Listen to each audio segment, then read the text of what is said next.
Olá, meu amigo, minha amiga, satisfação estar com você em mais esta edição do Caminhando com Jesus. Desta feita, quero convidar você a refletir comigo no Salmo de número 22, chamado também de o Salmo da Cruz. É mais uma expressão poética, uma oração de Davi. Eu daria o nome deste salmo de do sofrimento da cruz ao banquete da alegria só em Jesus. Vamos observar brevemente a estrutura deste salmo. Na primeira parte, nós temos até o versículo 21 toda uma descrição de sofrimento, de angústia, de dor pela qual passa o autor deste salmo. E se você observar comigo com atenção e ler com atenção, você vai perceber que nesta primeira parte há uma alternância entre quando o salmista fala de si e quando ele menciona a quem ele pede socorro. Tu, porém, tu, contudo, vai falando acerca de quem ele pede por socorro.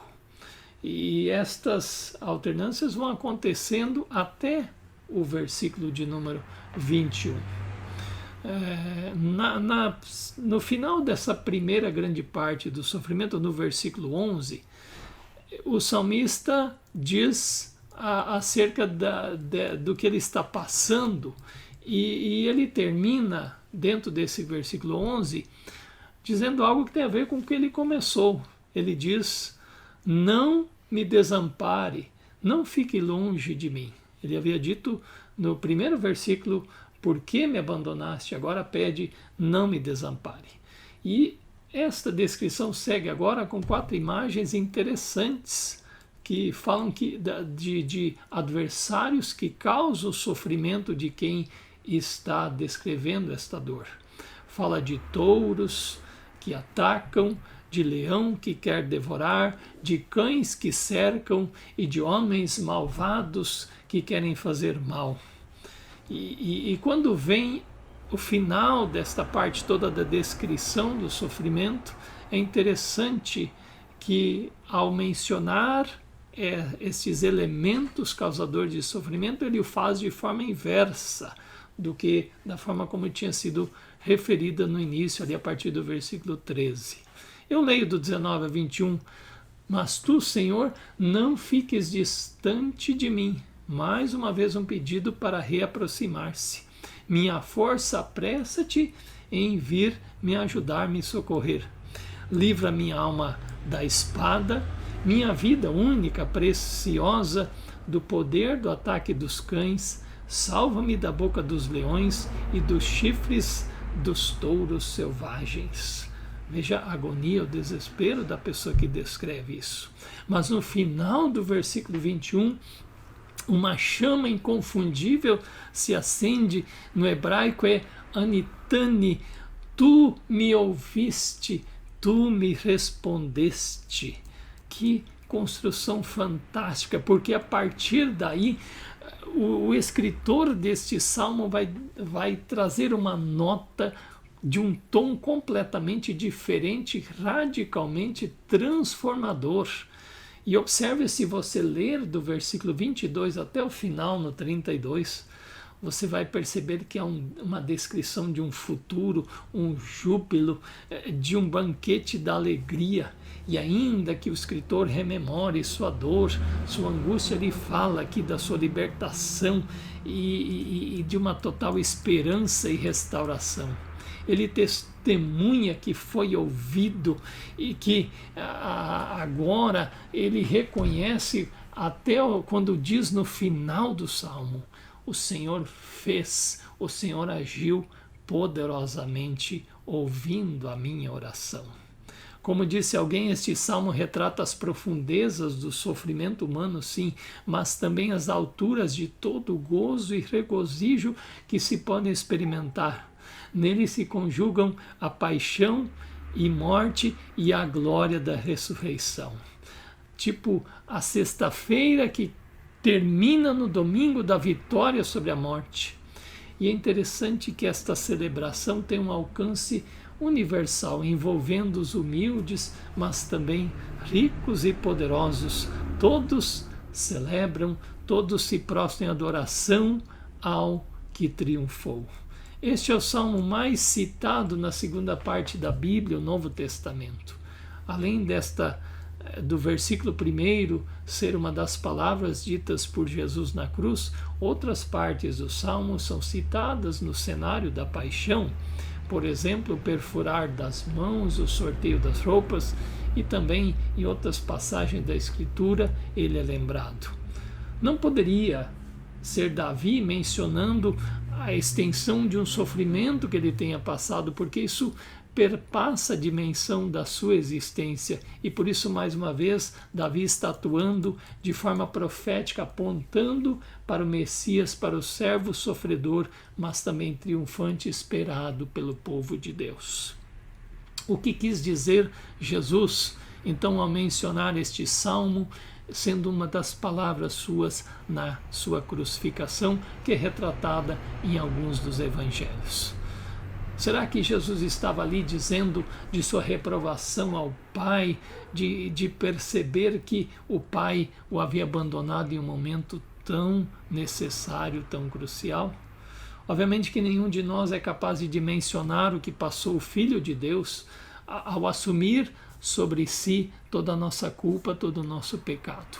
E como Deus é um Deus justo e santo, que não convive com o pecado, de alguma forma Jesus experimentou ali sim um distanciamento do Pai, porque a Bíblia nos atesta, a Bíblia nos afirma que o pecado traz separação.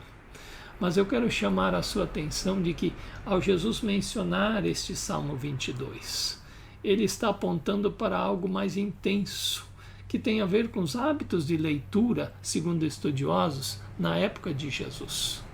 Disse que quando pessoas em reuniões e encontros naquela época mencionavam alguns textos, mesmo uma só parte dele, como esses livros de sabedoria, como parte de Salmos, estavam apontando para a totalidade desse escrito. E, portanto, Jesus, ao mencionar Deus meu, por que me desamparaste? Ele está indicando a recitação do Salmo todo, que termina com essa expressão de triunfo, que termina com essa declaração de um Deus que ouve aquele que está desesperado, que está na agonia, um Deus que não se distancia, mas que faz a sua obra poderosamente na vida de quem está pedindo, de quem está clamando. Pai, nas tuas mãos entrego o meu espírito, disse Jesus em calma, contrastando com o que ele havia dito antes. E também ele disse, está consumado. Na realidade do Salmo se conjugam a crucificação e a gloriosa ressurreição. Eu quero destacar 3 aspectos, 3 aplicações para a nossa vida, que queremos seguir com Jesus, que queremos ser discípulos de Jesus a partir desse Salmo. A primeira questão, ao ler e meditar este Salmo, meu amigo, minha amiga, faça-o com devoção e devagar. Perceba de pano de fundo a dimensão do sofrimento da entrega de Jesus em meu e em teu favor por causa do nosso pecado. Observe o Filho de Deus agonizando em favor de nós. Lutero disse que toda pessoa que está rodeada de tentações, angústias, tribulações, pode e deve encontrar identificação e socorro neste salmo. Em segundo lugar, perceba esta intimidade que o salmista tem com a quem ele se dirige. Você também pode experimentar ou aprofundar esta intimidade de querer estar próximo de Deus. E não é sem razão que Jesus, durante o seu ministério, tantas vezes repetiu: venha a mim, siga-me. Porque na pessoa e na obra de Jesus se concretiza esta restauração, esta reconciliação nossa com o Criador, que podemos experimentar à medida que o seguimos. No seguimento de Jesus somos preenchidos pela presença acolhedora do Pai, que chegará na plenitude nos novos céus e nova terra, quando na sua plenitude o Pai estará conosco. E é também maravilhoso o modelo comunitário desse salmo, sobretudo depois do versículo 21, quando diz desse Deus que ouve e as pessoas vão se unindo, se reunindo para banquete, para celebração, para adoração. Em seu livro Discipulado, Dietrich Bonhoeffer afirmou: todos entram sozinhos no discipulado, mas ninguém fica sozinho nele. A pessoa que ousa tornar-se indivíduo, ou seja, discípulo confiante na palavra, recebe a comunhão da igreja, do povo de Deus. Só Cristo sofreu esta intensidade, esta primeira parte do salmo, esta dor, esta angústia. Mas a segunda parte, meus queridos, preste atenção nisso. Eu e você podemos vivenciar esta explosão de alegria, de júbilo que podemos encontrar na pessoa de Jesus e na devoção a Ele.